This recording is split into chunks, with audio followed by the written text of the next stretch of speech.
আসসালামু আলাইকুম। Welcome to Facebook page my everyone. আজকে আমি একটা স্টোরি বলি। এই স্টোরিটা হচ্ছে ব্যাকআপ সম্পর্কে। আমার এক বড় বোন, সে ব্যাকআপ হয়ে গেছে, সাথে সাথে ফেসবুকে স্ট্যাটাস দেয়। আমি যখন স্ট্যাটাসের মধ্যে ভুল করে, আমি যাই না করি নাই, ভুল করে হার রিয়াকশন চলে গেছে।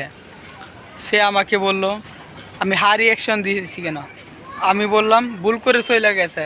সে বলল কি পরবর্তীতে যাতে আর হার রিয়াকশন না আসে। তার মানে কি? তার মানে হচ্ছে সে আবার পরবর্তীতে রিলেশন করার সম্ভাবনা আছে।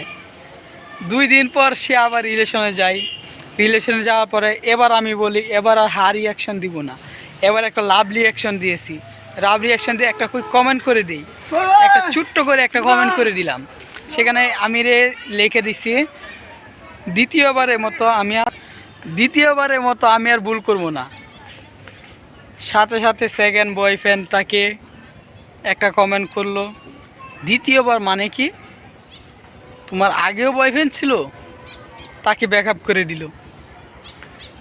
আমার বড় আপু আমাকে মেসেজ করে আবার বলল তোর কোনো রিয়াকশনই লাগবে না। আমি বললাম ঠিক আছে, আমার কোনো রিয়াকশনই লাগবে না। এভাবে যাও। 1 মাস পরে বড় বোনের বিয়ে হয়ে গেল।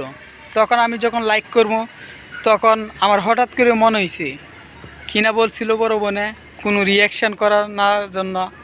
তখন আমি করলাম রিয়াকশানের কথা না বলছি, কিন্তু কমেন্ট তো না বলে নাই, একটা কমেন্ট করে দিই। আমি বললাম দ্বিতীয়বারের মতো আমি আর ভুল করবো না। তখন তার হাজবেন্ডই তাকে কমেন্টটা দেখে সাথে সাথে কমেন্ট করলো তোমার আরও 2টা বিয়ে হয়ে গেছে। সে তাকে ডিভোর্স দিয়ে দিল। ব্যাকআপ, যেখানেই যাই ব্যাকআপ। ভাই কী বলবো, মানুষের মধ্যে না প্রাণী জগতের মধ্যেও ব্যাকআপ আছে। ওই ব্যাকআপের একটা গল্প বলি। ওই ব্যাকআপ হচ্ছে 2টা ক্যাম্প করছিল, একটা খরগোশ আর একটা সজারু। তেন খরগোশ আর সজারুর ব্যাকআপ হয়ে গেছে। তখন আমি খরগোশকে গিয়ে বলি আচ্ছা খরগোশ তোমার সজারুর সাথে কেন ব্যাকআপ হয়ে যাই। সে আমাকে বলল আমি যখন সজারুর কাছে যাই তখন তার মুছের কুচা লাগে, তখন আমি আর যাই না, তখন তাকে আমি ব্যাকআপ করে দিয়েছি। ভাই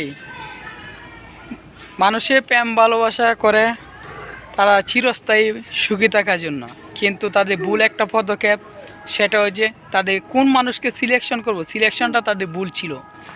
তো এমন মানুষকে সিলেকশন করো না যাদের ভুল একটা ধারণা, পরবর্তীতে তাদের যেন ব্যাকআপ হয়ে যায়।